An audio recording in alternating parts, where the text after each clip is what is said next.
Thank you, my friends.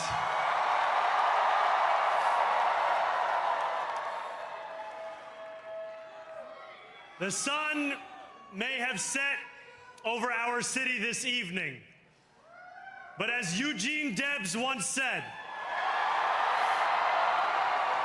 I can see the dawn of a better day for humanity. For as long as we can remember, the working people of New York have been told by the wealthy and the well-connected that power does not belong in their hands.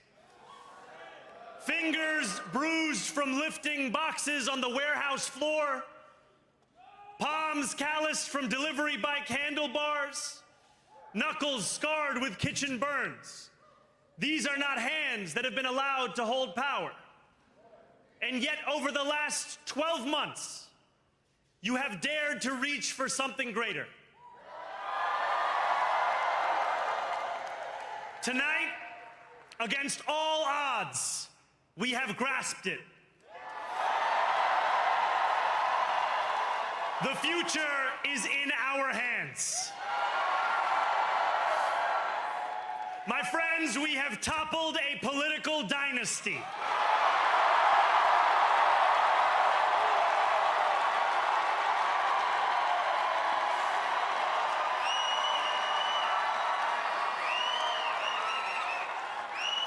I wish Andrew Cuomo only the best in private life. But let tonight be the final time I utter his name as we turn the page on a politics that abandons the many and answers only to the few.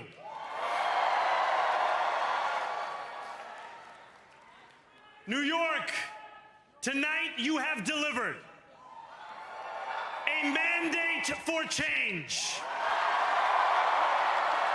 a mandate for a new kind of politics, a mandate for a city we can afford, and a mandate for a government that delivers exactly that. On January 1st, I will be sworn in as the mayor of New York City.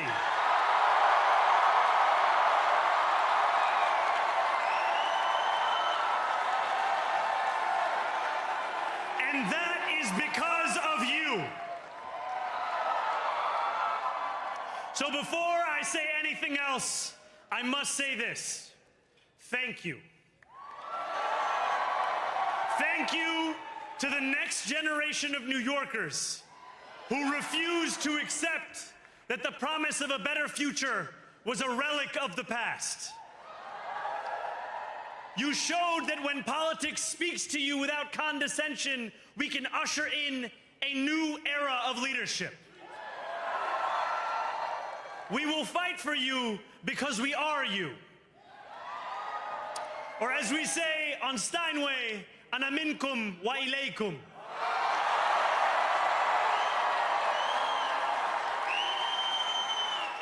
Thank you to those so often forgotten by the politics of our city who made this movement their own.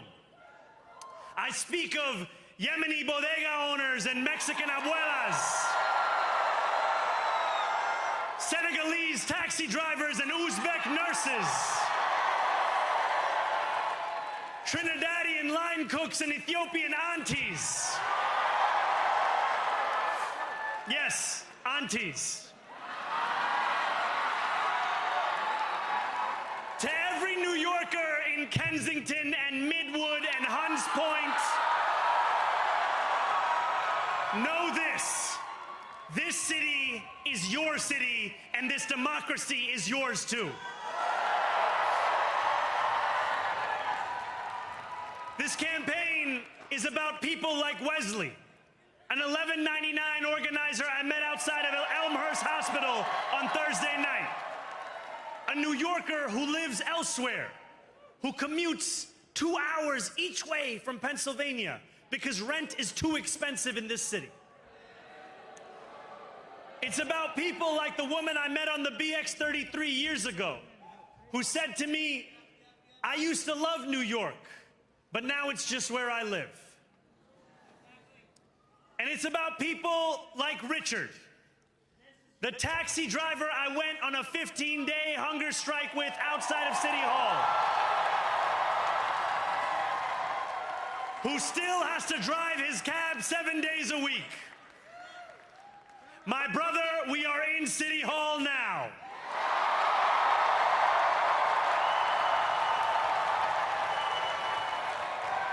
This victory is for all of them, and it's for all of you. The more than 100,000 volunteers who built this campaign into an unstoppable force. Because of you, we will make this city one that working people can love and live in again. With every door knocked, every petition signature earned, and every hard-earned conversation, you eroded the cynicism that has come to define our politics. Now, I know that I have asked for much from you over this last year. Time and again, you have answered my calls. But I have one final request. New York City, breathe this moment in. We have held our breath for longer than we know. We have held it in anticipation of defeat. Held it because the air has been knocked out of our lungs too many times to count. Held it because we cannot afford to exhale. Thanks to all of those who sacrificed so much, we are breathing in the air of a city that has been reborn.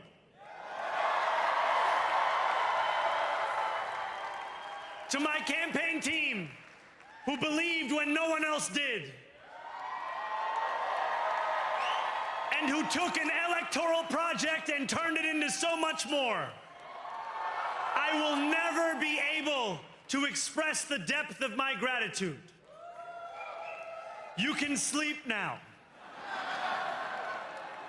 To my parents, Mama and Baba, you have made me into the man I am today. I am so proud to be your son. And to my incredible wife, Rama,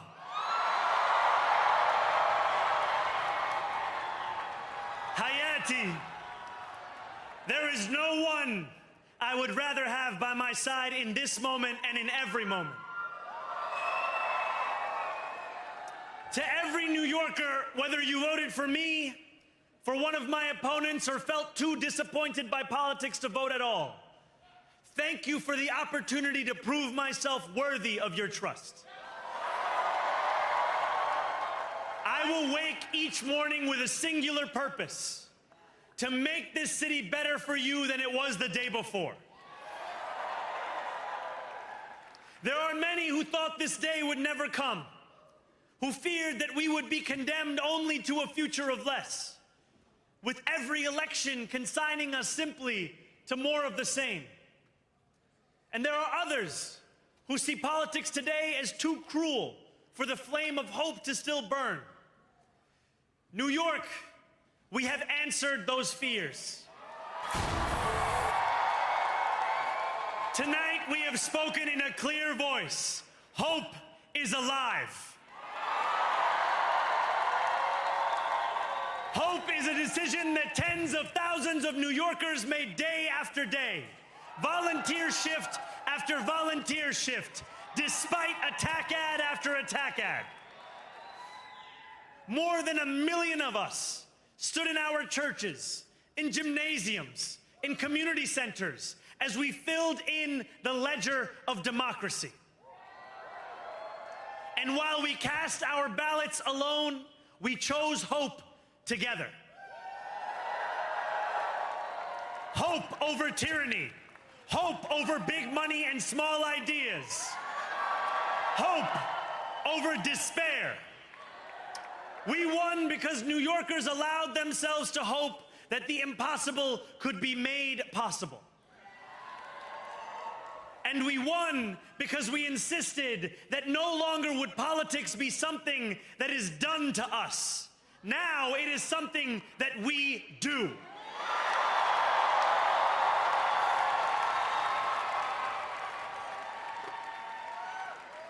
Standing before you, I think of the words of Jawaharlal Nehru. A moment comes but rarely in history when we step out from the old to the new, when an age ends and when the soul of a nation long suppressed finds utterance. Tonight we have stepped out from the old into the new. So let us speak now with clarity and conviction that cannot be misunderstood about what this new age will deliver and for whom. This will be an age where New Yorkers expect from their leaders a bold vision of what we will achieve, rather than a list of excuses for what we are too timid to attempt. Central to that vision will be the most ambitious agenda to tackle the cost of living crisis that this city has seen since the days of Fiorello LaGuardia.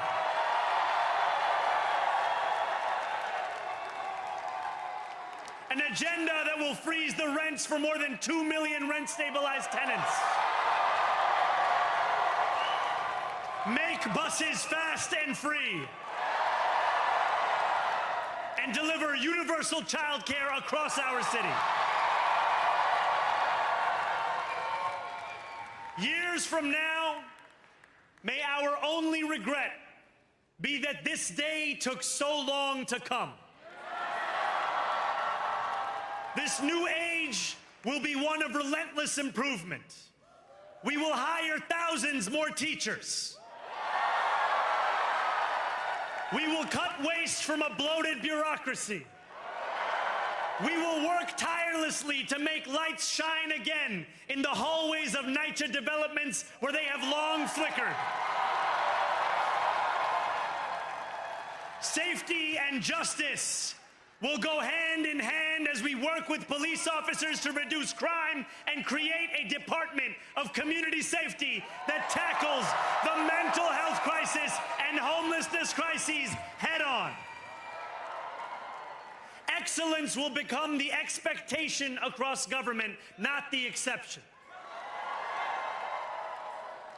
In this new age we make for ourselves, we will refuse to allow those who traffic in division and hate to pit us against one another. In this moment of political darkness, New York will be the light. Here, we believe in standing up for those we love. Whether you are an immigrant, a member of the trans community, one of the many black women that Donald Trump has fired from a federal job, a single mom still waiting for the cost of groceries to go down, or anyone else with their back against the wall, your struggle is ours too. And we will build a city hall that stands steadfast alongside Jewish New Yorkers and does not waver in the fight against the scourge of anti-Semitism.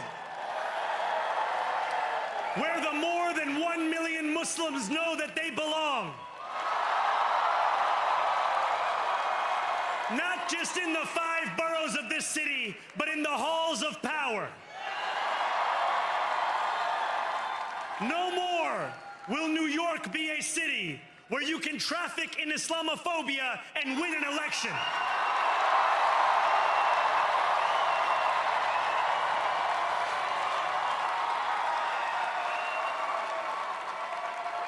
This new age will be defined by a competence and a compassion that have too long been placed at odds with one another.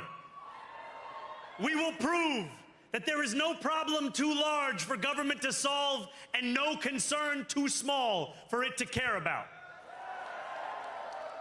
For years, those in City Hall have only helped those who can help them. But on January 1st, we will usher in a city government that helps everyone.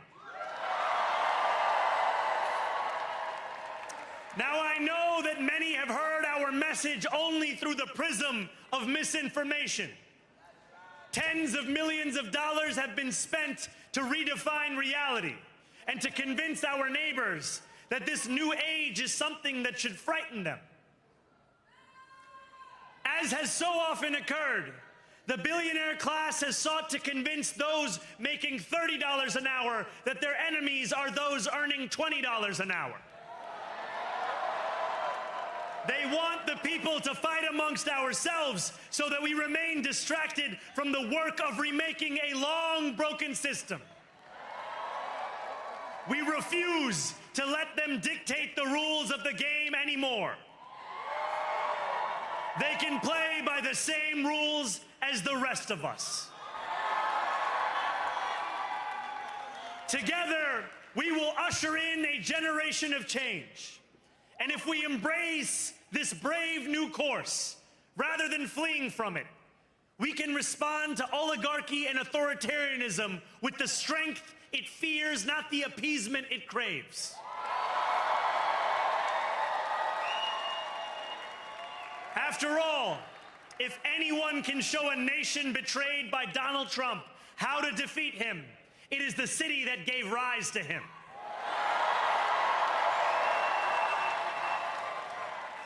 And if there is any way to terrify a despot, it is by dismantling the very conditions that allowed him to accumulate power. This is not only how we stop Trump, it's how we stop the next one. So, Donald Trump, since I know you're watching, I have 4 words for you. Turn the volume up.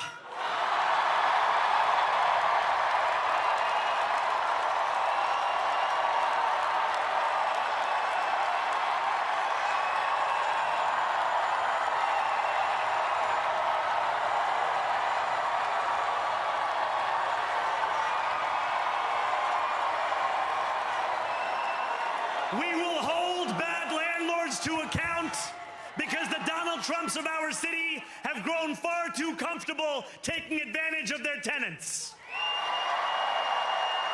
We will put an end to the culture of corruption that has allowed billionaires like Trump to evade taxation and exploit tax breaks.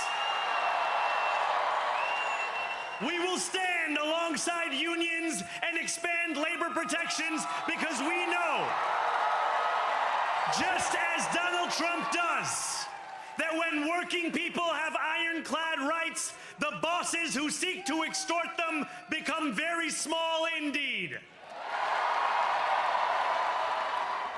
New York will remain a city of immigrants, a city built by immigrants, powered by immigrants,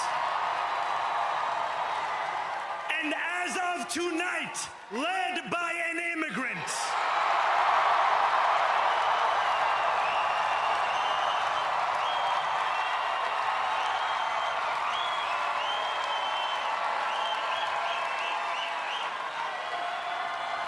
So hear me, President Trump, when I say this.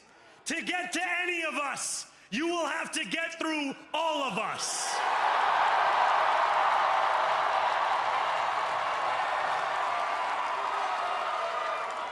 When we enter City Hall in 58 days, expectations will be high. We will meet them. A great New Yorker once said that while you campaign in poetry, you govern in prose. If that must be true, let the prose we write still rhyme, and let us build a shining city for all. And we must chart a new path, as bold as the one we have already traveled. After all, the conventional wisdom would tell you that I am far from the perfect candidate. I am young, despite my best efforts to grow older. I am Muslim. I am a democratic socialist. And most damning of all, I refuse to apologize for any of this. And yet, if tonight teaches us anything, it is that convention has held us back. We have bowed at the altar of caution, and we have paid a mighty price. Too many working people cannot recognize themselves in our party. And too many among us have turned to the right for answers to why they've been left behind. We will leave mediocrity in our past. No longer will we have to open a history book for proof that Democrats can dare to be great. Our greatness will be anything but abstract. It will be felt by every rent-stabilized tenant who wakes up on the first of every month, knowing the amount they're going to pay hasn't soared since the month before. It will be felt by each grandparent who can afford to stay in the home they have worked for, and whose grandchildren live nearby because the cost of childcare didn't send them to Long Island.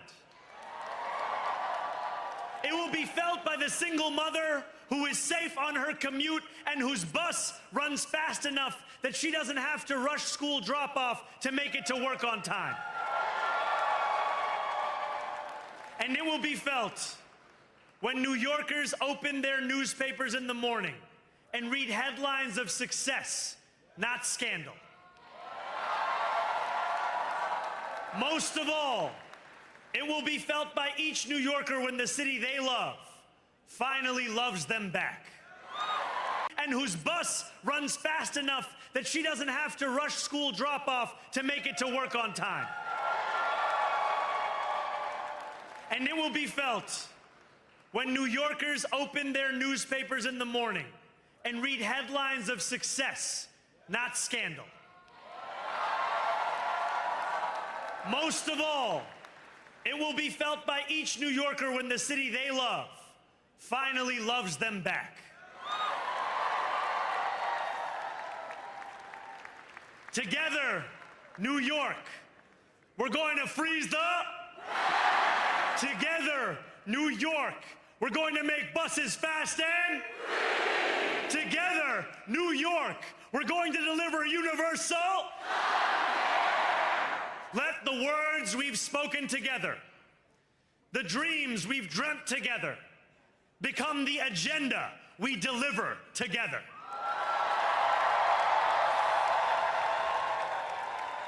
New York, this power, it's yours. This city belongs to you. Thank you.